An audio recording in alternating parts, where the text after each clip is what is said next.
Hi friends, welcome to my channel. While doing database migration with Entity Framework Core with code first approach, we are facing this SSL provider error. So we are going to fix this. We have two ways to fix this. First one is, so while creating the project, click on create a new project. So this is the first way.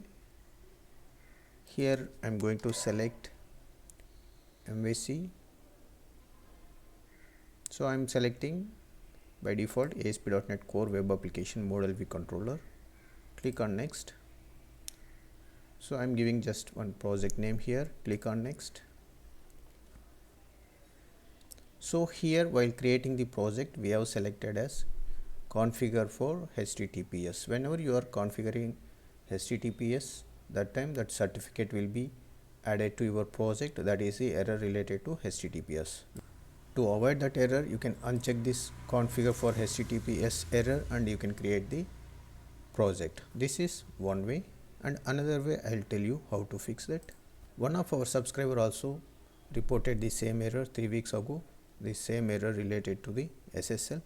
So already I suggested here how to fix. We have to add this trust server certificate to true in app setting.json file. Same thing we are going to do it now. Just copy this.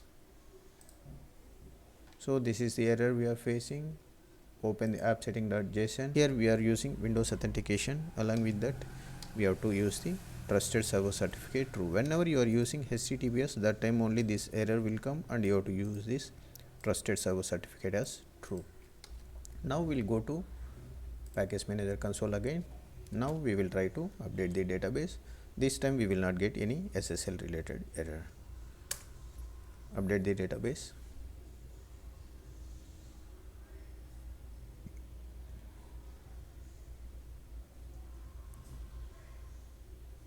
So there is no error now. So we can fix this SSL error in these two ways. So first one, you have to exclude the HTTPS checkbox, and second one, you have to use the server certificate to true. So anyone you can use it, whatever you are comfortable.